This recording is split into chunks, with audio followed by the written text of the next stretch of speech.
Good morning. Oh, yes, we are rolling. Good morning, everyone. Thank you so much for starting your day here with us.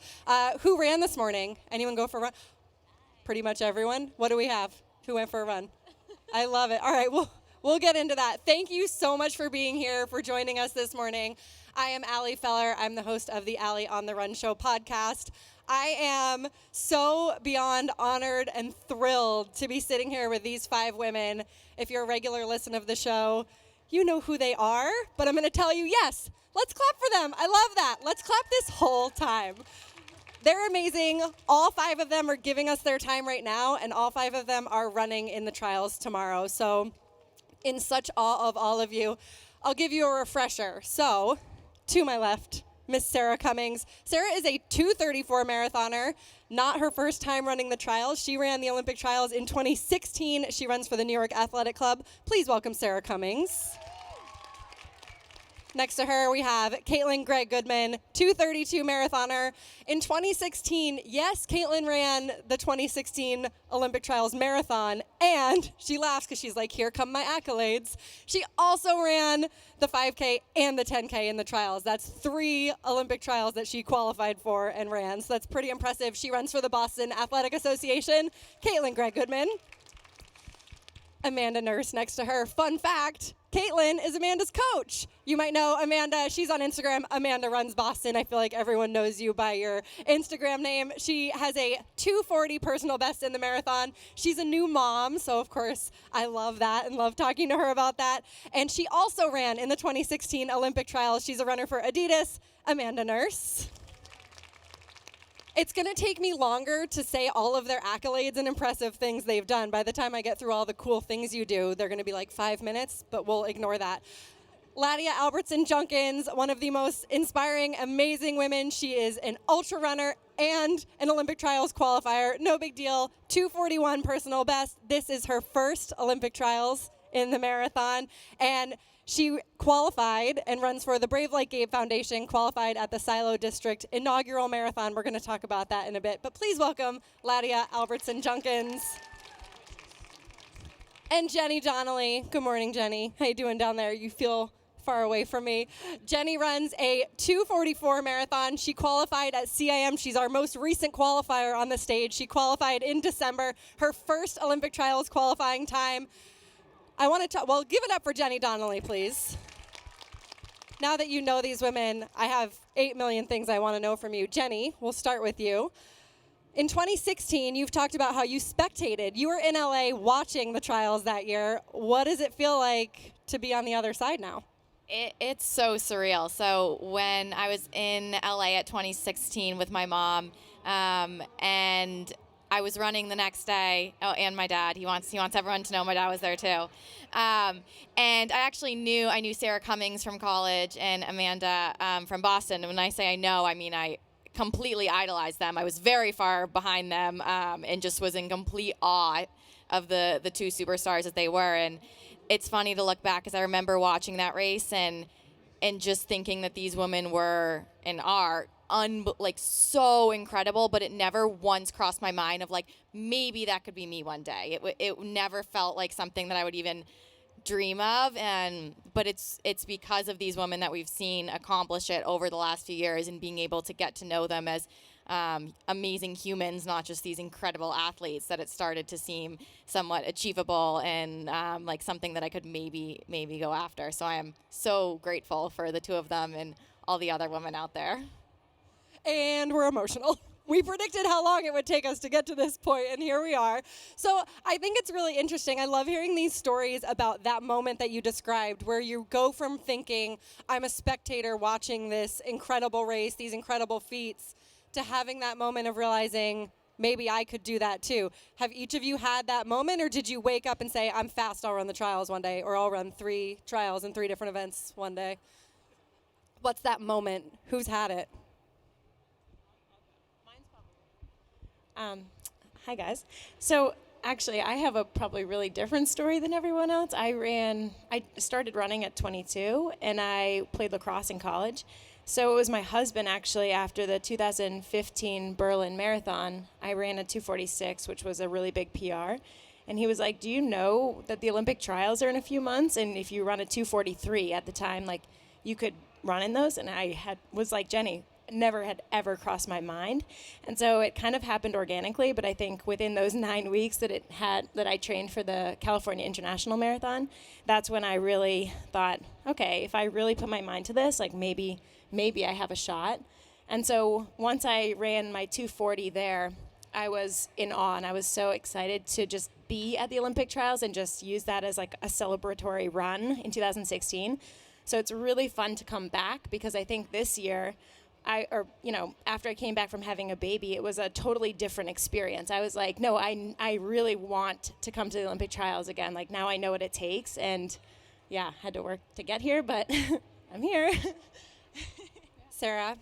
Yeah, for me, the first time I qualified was in 2013, and I think I took it for granted a little bit. It wasn't, not that it wasn't hard to hit that time, but it kind of just happened as part of my training and the goals that I had for the sport after college. And it was really the second time around in 2018 when I was coming back from a major reconstructive hamstring surgery that the New York City community and this whole excitement around qualifying for the trials and believing that it was possible was something that I was able to really draw on, and what got me here another time. So I think it was round 2 that it's like my bonus round, and is where I've loved to be a part of all of this great girl power qualifying for the trials. So yeah. So getting to do this again, it's no less special than the first time. Still pretty cool to be at the Olympic trials. Yeah, for me, this is much more special than the first time. Yeah.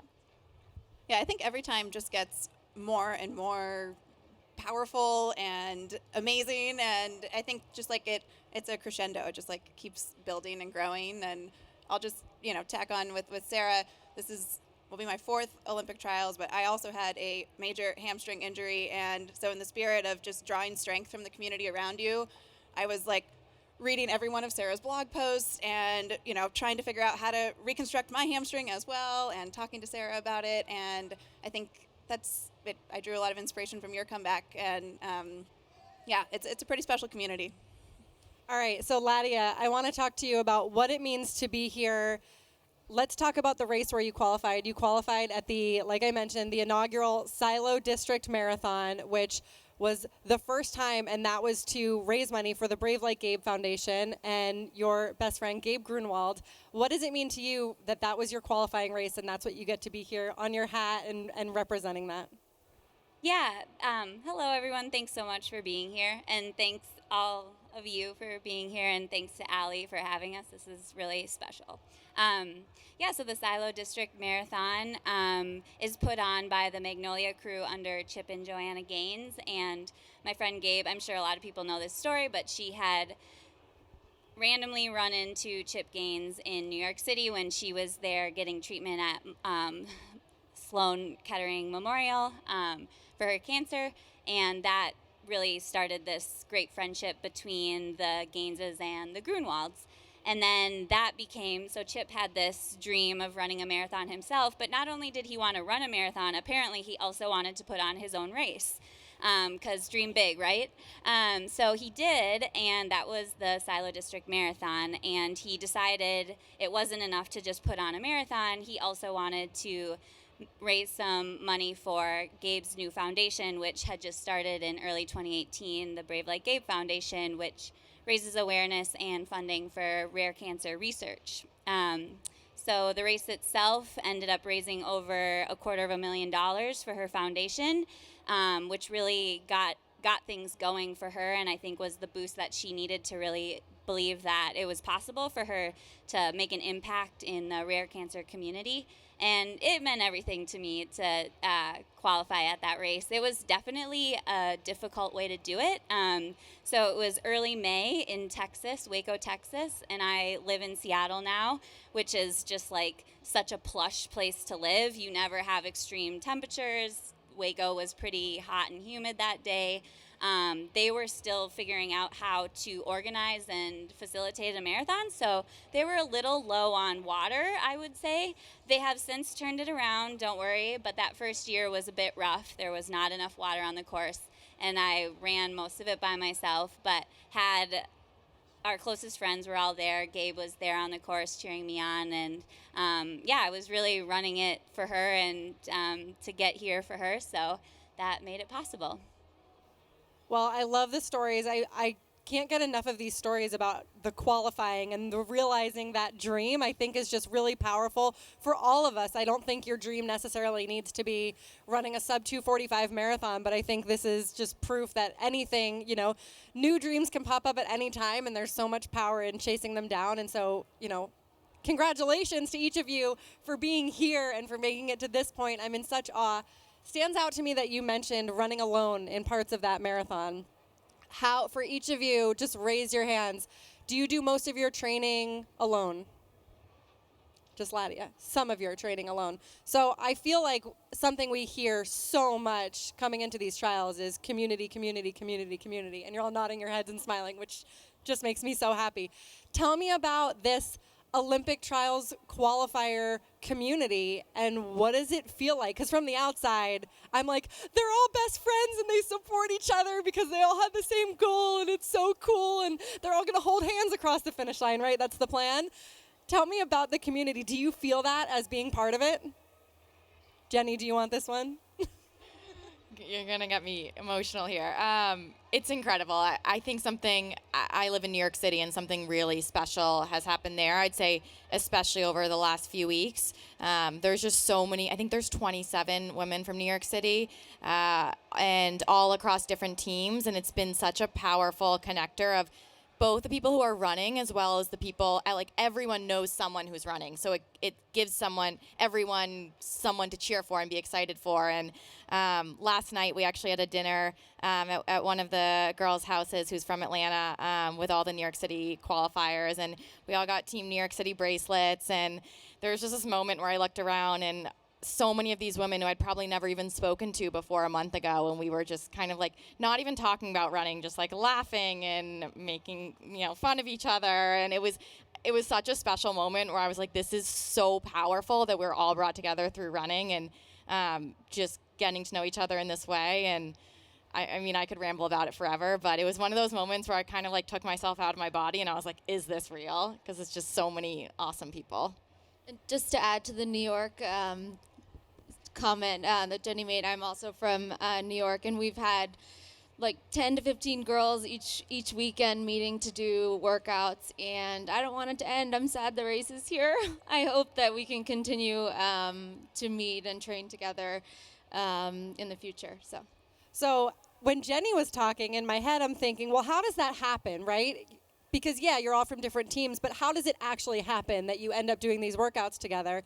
But part of the reason I think I can say is this one right here, because I just had a conversation last week about people who called Sarah Cummings the connector in New York City, or the mayor of Central Park, which congratulations on that title. So tell me about, do you feel that? And do you feel, I know responsible is a big word, but do you feel a little bit responsible for helping bring that community together? Not responsible, but I did have a goal at the beginning of the cycle to not do any workouts alone, and I had a few, whether I was traveling or it just didn't line up. But I think, there aren't that many ways to train for a marathon, and most of us have coaches that spent time at Hanson's or use that method for coaching. So everyone's been super flexible, with the workouts, and we have this big text chain. We just go around, and one person tells the next, and it's just like this telephone tree when there was a snow day at school, and everyone just, shows up at Columbus Circle at, we were meeting at 8:15, and then we just have fun. Some guys come to help us pace, and we're off to the races. So, not races. We don't race our workouts, but now we are, yeah. Well, and is anyone here from New York? Who do I have from New York? Yeah, we've got a handful. If you run in New York City, you know these faces. You see them all the time. What's it like in Boston? Well, I don't know if we have quite that many people in one workout group, but I will say we've got quite a crew up and down the Boston course on the weekends. I have to say, been such a joy for me to do so much training with Amanda this cycle and a couple of the other women on the BAA, and just also like New York, it doesn't really matter what team you run for. Everyone's just out on the course on the weekends. And the first time I was driving, I live in Providence, so I drive in from Providence to Boston, and as I'm driving up the course, I just could not get over how many people are out on the course. I was like, is there a race going on? And it's like, no, it's everyone training either for the Olympic trials or for Boston. And I don't know, Providence is not quite that way. Not so many runners, not as friendly runners. But when you're out like on the streets in Boston, everyone's waving, everyone's high-fiving. There's people set up random water stations just to give you water on the course. And that saved us one 70-degree day this winter. But yeah, I mean, the community piece, I don't know, I've been doing this sport for a long time. This is 10 years out of college now. I can definitely say I would not still be running and at this trials without the community. So Laddie, as you're hearing this, you said you do most of your training alone. Is that a choice? Are you like, this is my time, get away? Is it situational? Tell me about your mostly solo marathon training. It's pretty much all situational. I actually live about 35 minutes east of Seattle and in a pretty small town.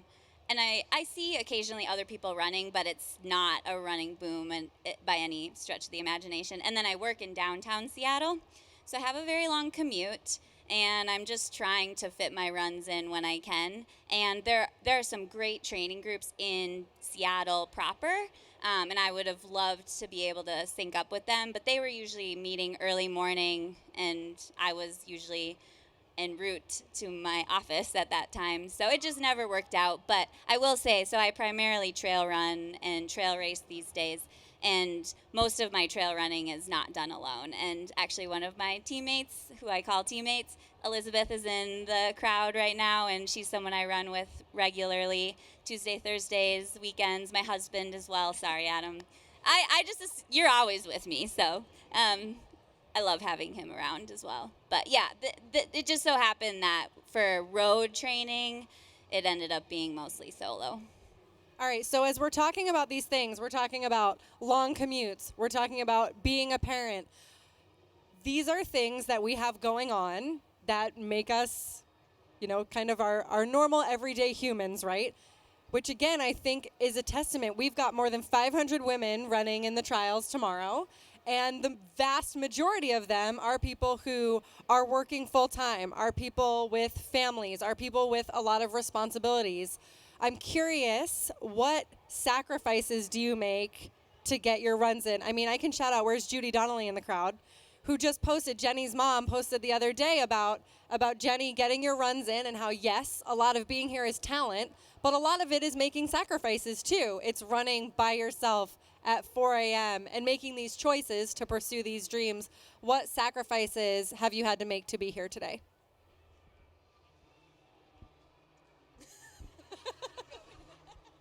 Okay, so I'm the only parent in this group, except for Allie. I'm not in this group. You're in this group. My chair is separate. I have a 2-year-old. He's here somewhere, running around. Hi. He is the love of my life, but he is a challenge. And we do a lot of our running together. I have a running stroller, and a lot of my marathon easy miles are with him in the stroller listening to C is for Cookie on repeat, because that's the only way we can get through 6 to 8 miles together. So for one, that's a big sacrifice that I have to deal with. But it's been fun because I say a lot of my training, the easy miles with the stroller, is actually amazing core work for any parents out there. I find that I'm actually stronger because of him. So I don't know if that's a sacrifice. Well, no, but it's a way that you're making this happen. It absolutely is. So I'm very inspired by it. And your comeback has just been amazing to watch, and to see you here and so strong is really, to a fellow mom who is, on the island over here on my chair, it's inspiring to see what you do and how you've come back and how you make it work. I love it. Thanks, Allie. But for any of you guys who don't know, Allie just ran a sub 6-minute mile, which is faster than I'm going to be running this race. So I ran that's one amazing. She has a on 1-year-old. They all ran 26.2 miles faster than 6:17 pace. So and some of them, so 2:32 marathon. What is that? 5:48. 5:48. So, yes, that is faster than I ran 1 mile. But speed is relative, and we're all amazing. So, all right, any other sacrifices that you feel you make? So I don't have any kids yet, but I think one thing that it's easy for us to, I think, talk about our own sacrifices that we make. You know, it's when I'm waking up at 5 a.m., I can tell myself, like, I want this that badly. I'm going to go out at 5 a.m. I'm going to meet people. I'm going to go to bed early. But I think one thing that I am trying to be better about is thank the people who make sacrifices for us to get there. So I know, for instance, my fiance, Miles, is an incredible supporter, and it's definitely, it's not easy for the people that you spend so much time with. I mean, I go to bed often at 8:30, and so I might not even see him when he gets home from work, and it can impact your travel, and every Saturday, you know, going around long runs, and my parents having to deal with phone calls of, could this tiny little foot injury be a real thing? So I just want to say a big thank you to everyone out there who supports us, and friends who don't run and are understanding of, you know, why I may have disappeared a little bit in the last few months. So just a huge thank you to the sacrifices they make. That's all of you. Amen. All right, what else we got? I mean, I don't like to use the word sacrifices. I prefer choices because it's really a series of choices again and again, and there's trade-offs, right? You know, Econ 101, opportunity cost. You look at, you know, what you're giving up, but also like what you're gaining. And so for me, I really echo what Jenny was saying. I mean, it takes a village, and my poor husband has, you know, the past 14 years of being together has been around what run are we doing? You know, what our whole weekend, our whole lives revolve around that, even our vacations. He doesn't know that I pick the Airbnb next to where the good running routes are. So yeah, secret's out. He's not here, so he doesn't know. No one tell him. But yeah, I don't like to use the word sacrifices because I think it's all choices, and it's in the end for me really worth it. And so yes, maybe like in my 20s I was like, oh, I'm not like going to Vegas with my high school friends. Oh, is that a sacrifice? But no, not really. When you get to be here, it's all worth it. And Vegas seems hard now. Like, Vegas seems really exhausting. Yeah, no, So, thank you. Maybe we could do a running retreat there, though, and run through all the canyons and all that. That sounds like my type of Vegas. Trail running. Are you going to lead it? Yes. Here we go. And then the 8:30 p.m. bedtime. I think that we can actually make this a thing. That's our vacation. Let's You're do it. sad that the trials is going to be over. Let's Vegas retreat 2021. All right, but let's talk about 2020 tomorrow. Big day. How are all of you feeling? Hi, I guess I'm answering this question. I'm feeling excited and nervous, I guess. I didn't realize that until you asked that question. And I was like, oh my gosh, I'm really nervous. I don't know why. I mean, I guess it makes sense, but I also don't really know why I'm nervous. But I'm just really, really excited to be here and really thankful to be here and loving the opportunity to just take it all in and be here with my husband and my mom and friends and all of you, and it's just incredible to be here, and that's the main feeling, I think. I'll echo that and just say I just feel so much gratitude to be here, and we've talked a lot, Ladia, about running on hope, running on joy, running on gratitude. My whole thing is run joyfully, which I totally ripped off from my dad, who's back here. He's a high school coach, and that's the message he gives to all of his high school athletes, and I've really tried to embody that. And in 2016 in LA, if you were there, it was like 80 degrees and the opposite of joyful, and that's not what I wanted my Olympic trials dream and experience to be, and I was a little disappointed in how I let that get in my head in the middle of the race, and that's not like what you dream about, what you make choices to get to that place. That's not how I wanted it to be. And so my goal for tomorrow is to fully embrace all the joy. I'm telling myself that joy on the course tomorrow, that's my superpower. Like that's what's going to get me to the finish line, and hopefully, training and miles and hills, but mostly joy. So I'm just trying to tap into all that excitement and just feel the gratitude out there. How do you do that when it's mile 20 and it hurts, because mile 20 usually hurts, and you're starting to think maybe like, ooh, I'm tired, ooh, this hurts. How do you tap back into that joyful mentality? You can ask me that tomorrow. See if I've done it. At mile 20, I'll just be there waiting with the microphone. So all the runners tomorrow get personal fluids, and so on my bottles that are stationed out along the course, I put little mantras. And mile 22, actually, my bottle says joy, and just to remind myself to remember your why and why you're out here, because I probably won't be able to get in that headspace without a reminder. So if you see me, you can yell that at me tomorrow. But I mean, it's really easy to, like, you know, you have the joy on the one shoulder and then the other shoulder's telling you, yeah, this is really, really hard and you feel terrible. But I think if you can focus on what does feel good and kind of just like draw energy from the crowd and kind of get outside yourself and remember where you are. And this only happens every 4 years, and you don't know, Sarah and I with our injury history, we don't know the next time you'll be out there or not. So just try to kind of seize that moment, and I don't know, that's what I'm going to try to do. We'll see.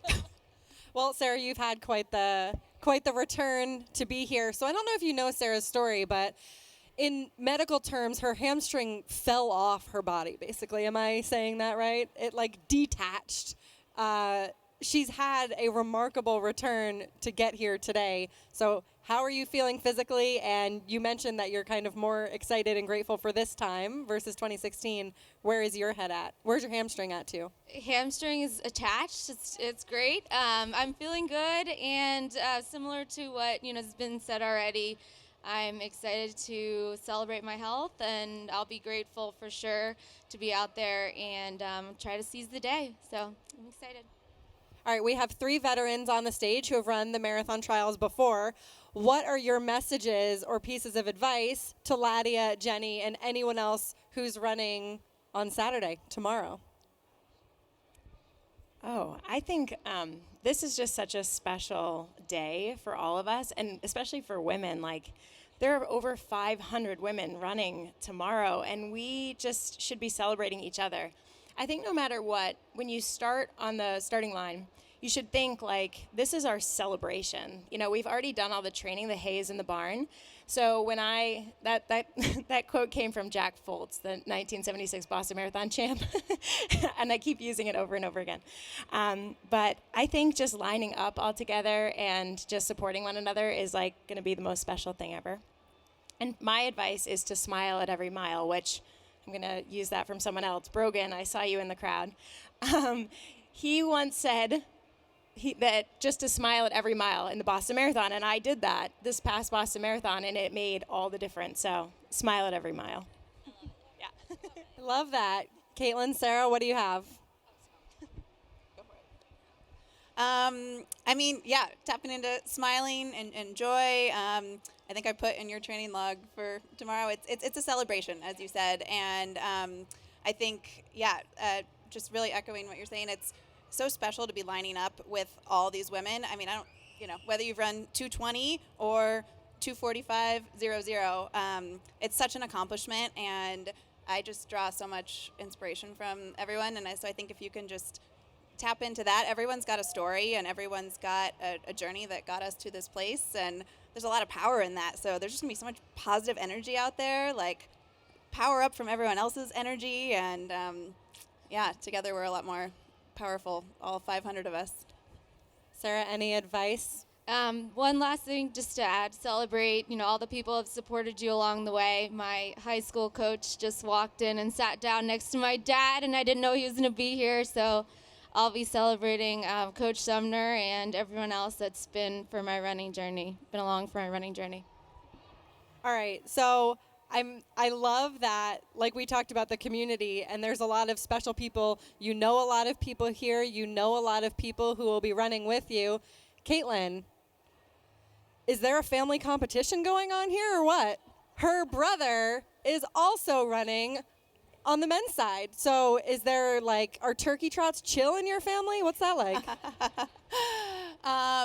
There's a healthy bit of competition, I would say. So he's coming in ranked ahead of me, but I finished 2016 trials. He did not, unfortunately, finish. So I got the one up in 2016. But we'll see. Tomorrow he's ranked 13th. So cheer for Brendan tomorrow. we joke. All joking aside, it's amazing. So collaborative. I call him after every workout. I don't know. He doesn't really call me. I do all the calling. But we're talking training. If I have a question, I'm saying, hey, what do you think about this workout? Or based on what I just did, what do you think that means for me? And yeah, it's really collaborative. So it's going to be really special to since we're doing looped courses, to be able to see him out on the course. And I don't know. I wish it was different days though, because I get so nervous watching him run, and I'll be so excited, and God help me if he's in the top 3 and I'm still out on the course. So, but yeah, but I want to be at the finish. Anyway, it's going to be amazing. So it's a family affair. It's really cool for both of us to be racing and have all our family here to cheer. And what about one of your athletes is running? Yes. How do you feel? Do you get nervous for your athletes? Yes. When I have spectated marathons, I lose my voice by mile 10 because I'm screaming, cheering for people. So, I mean, it's weird to say Amanda's an athlete because she's really just a friend and a training partner. And so I think it's really special to be lining up together and to have done a lot of our training together. And so, I mean, yes, I'm anxious, but I'm also so excited. This girl is fit right now. And so I'm just really excited for what she's going to be able to do. All right, while we're talking about what we're going to be able to do, can we talk goals for tomorrow? Do we have goals? Is this the celebration? Is it the qualifying is the really specific time goal, and tomorrow is let's have some fun? Where are we at? Do we share goals, or are our goals secret? Oh, Jenny, yeah. First of all, I think the competition should now be who of you beats more people in your respective field. So that's how I think we're now going to decide who between you wins. I think, there's the obvious goal, which is just to have fun, like everyone's been saying, and really soak it in. I think, to me, a personal goal is CIM was incredible in a lot of ways, in the numbers and in the mind, everything, a big breakthrough race for me, but it wasn't necessarily a smooth race. I had a lot of anxiety the whole way, and I think really through, especially the first half, I found myself kind of getting really strong waves of nerves. And so I think tomorrow is just trying to have a little more confidence as a goal for myself. I wrote in my bottles, you belong, because it's still something that I think I have a hard time believing. So I think the goal tomorrow is to be grateful and run smart, but try to really tell myself that I belong and give myself a chance to lean in and fight and not let anxiety kind of win out. And I'm actually curious, you've talked quite a bit before about your experience with having race anxiety, even from a younger age in high school and college. Do you have any advice for people who might deal with that as well, in whatever capacity, about things that you've done to help overcome race anxiety? Find people. It's the number one thing. I think the more you can run with other people, the more you realize that it's not easy for anyone, and that what you get out of the sport is so much more than the race. You can tell yourself it's not your self-worth. The time doesn't matter, but when you're putting in that much time and training, and if you don't feel kind of the emotional connection to the sport outside of just the performance value of it, the anxiety is going to be there. And so I think building the sport is something that brings so much happiness and community and people to your life is, for me, was the biggest factor in kind of overcoming that. And don't get scared when it's still there. All right, Ladia, you said that you were nervous. You're surprised to realize you feel nervous. What goals do you have for tomorrow? My big goal is to just experience it and to be in the moment as much as possible. I think one thing I've learned in ultra running in particular, which is a distance greater than a marathon, and I've now completed up to 100 miles, and in those really long distance races, it's really easy to start thinking too far ahead. But I find that happening even in a marathon, especially given kind of the pace that you're trying to run. So my mantra is often just staying in the moment, and then also remembering to be brave like Gabe. And to me, that really means trying my best in that moment. And that was something that Gabe taught me from the beginning of our friendship. She was so good at every time going out there and giving her best, no matter what the circumstances were around a particular performance. You might not ever achieve perfection, but you can always try your best, and that's what I'm gonna do tomorrow.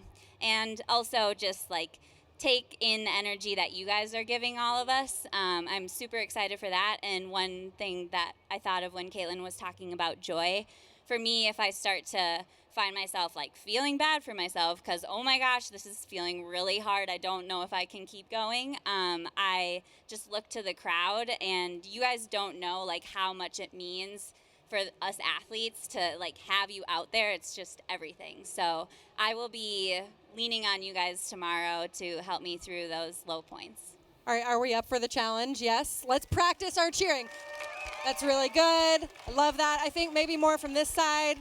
Okay, good. We're ready. No, not too much. You don't want to lose your voice or your hands will be sore. Good cheering. We will have that for you tomorrow, absolutely. What was Gabe's cheering style? I'm thinking like we'll go back to mile 2022 when it's hurting. Would she be on the sidelines like screaming at you, go faster, you're fine? Or is it like a gentle, loving cheer? She's really good at reading the room. So she has so much enthusiasm and energy, so a lot of times it's a very enthusiastic cheer. But actually at Silo District, when I saw her around mile 21 and I was really falling apart from the heat and I was starting to hit a lot of the hills, she actually just like was very calm about it, and just like, you got this, you look so strong, you're so smooth. And that was what I needed to kind of reset and just remind myself that I have the strength within me to get to that finish line. I love that. All right, Amanda, you're up. What are the goals? So I think people assume that when you come to the Olympic trials, your goal is to PR. But I think with this specific course, like, it's very hilly, as most of you probably know. We're doing 3 big loops. It's like 1,300 feet of elevation game. I think for me, even though I would love to PR, I think my number one goal is the seeded ranking. So I'm seeded 199th. I think I can get in the top 65, maybe. But I think that is like, for me, that's so much fun because you're picking off people one after the next, right? Or at least I hope that's how I feel. I think the first loop, I want to make sure that I'm just calm and just kind of settle into a pace, and then be able to have a little more energy for that last 10-mile loop, which I've heard is a complete doozy. But I will say about the community aspect, there are so many people from the Boston area that have come to Atlanta to watch the trials, and I'm so excited to see them all on the course. So I know that that's going to really feed kind of my energy too. And I have my entire family here, including my sister who's flying in from LA overnight and getting to the race like 2 hours before it starts. So I'm just super happy to have everyone here, and I'm just going to do my best because I want them to be proud. Am I up? Okay. You're up. So if we're going off seeded rankings, I think at the end of the day, we're picking an Olympic team tomorrow. And so I would be remiss if I didn't say I want to give myself a chance to be in the top 3. I'm ranked 29th, so I need to do something super special. But I think my goal is, like Ladia said, to do my best and to be accepting about where I am today. I think it's really easy to say, oh, well, I should have done this, this, and this, and then I'd be ready. Or if only I'd done that many more miles, then I'd be ready. It's like, I'm only going to be what I'm going to be tomorrow. And I think to have the confidence to accept where I am and be confident in the fitness that I have, not be second guessing, not be wondering, well, what did Sarah do? And should I have done that? Or I saw this on Strava, should I have done that? I mean, we're all guilty of that, right? And so I think that's my number one goal is success will be if I know that I squeezed out every last ounce of myself out on that course and was accepting of where I was. So I don't know. We'll see. Sarah? So main goal is definitely to have fun. I'm hoping to find all the New York ladies that have been training together and form a big pack and just take in every mile. And of course, the seeded rankings as well is something that I'll be thinking about, hoping to be competitive and finish higher than LA. So. All right, so I want to know your why from each of you. We'll go, Sarah, you can kick this one off. What's your why? Why are you here? I am here to try to find the best version of myself. Caitlin. I am here because running makes me feel the most alive. Like when I'm running, I'm the best version of myself, and that's why I keep doing it. 10 years and counting. So, yeah, that's my why. My husband always says I'm a better person after I've run, so I'm sure you all can relate. I'm here because I found running later in life, and it felt like it fed my soul, and I am just so happy to be here among all of these awesome ladies and just get to experience such a special day. So my why is just because it does bring me so much joy, and it feeds my competitive spirit. Ladia. I think my husband would agree with your husband that I'm a better person after running. My why is definitely Gabe Grunwald. And one thing that she talked a lot about was never giving up on the things that make you feel alive. And that's what running is for me. I definitely struggled this summer, and I kind of sort of lost a little bit of my love for running, but I don't think it was that I lost the love. It was just that grief is that much stronger.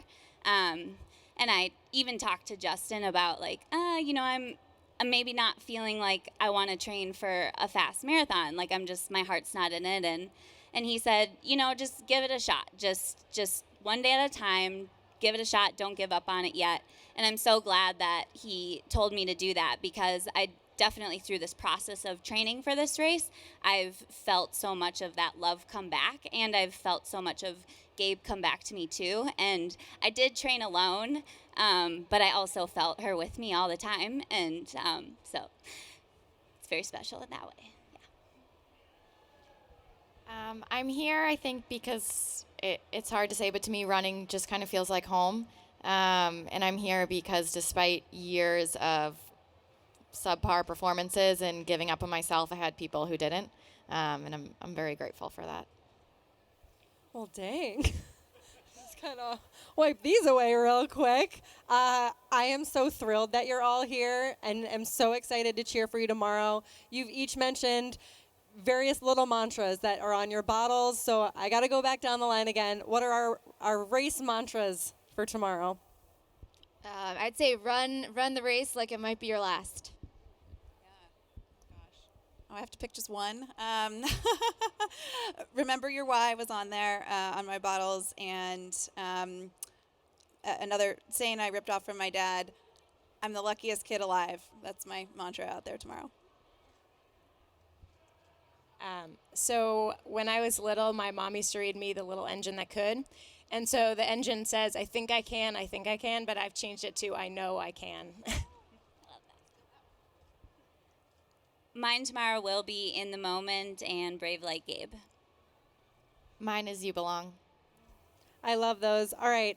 As I'm looking around the crowd, I do see, don't exhaust your hands, though. All right. There are a couple other women I see in the crowd who are running tomorrow. What messages do you have for your fellow OTQ women? And I'm not excluding the men. You're amazing too. Go, Brendan. We love you so much.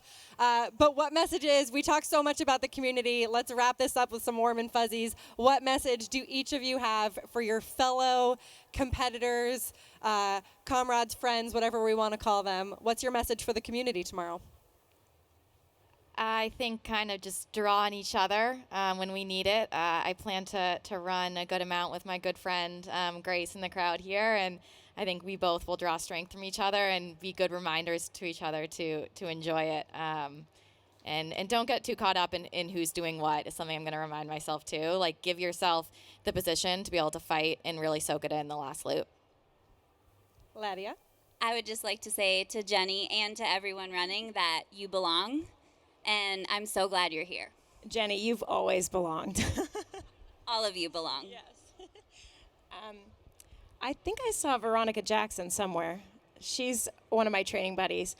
I would just say thank you for putting up with me and some of those workouts. And let's all just work together and have so much fun out there because we're going to need it. Yeah, I think working together, you know, as you, if you're hurting, I'm hurting too. We're all hurting together. And as you come up on other women or as other women are, you know, fading, just give a little, you know, tap on the shoulder or just kind of an acknowledgement that, you know, even if you don't have breath for words, just acknowledge that you're not alone out here and together we can get through these hills and get to that finish line together. All right, Sarah, our mayor of Central Park, our connector, bring us home. What's your message for the fellow Olympic trials qualifying community? Just say have fun, celebrate the accomplishment, and I was gonna say you belong, but everyone said that as well. So that was what I had. But nothing out of the ordinary. Just, you know, go out there and see what you can do. All 5 of you are amazing. I wish all of you and everyone running tomorrow and Sunday's races as well, I wish you all beautiful, wonderful, fast, fun, strong days. You've got this. You belong. Can we give it up for these 5 women? Thank you so much for being here and for joining us. Have an amazing weekend. If you're running, enjoy every step. And thanks for joining us on the run.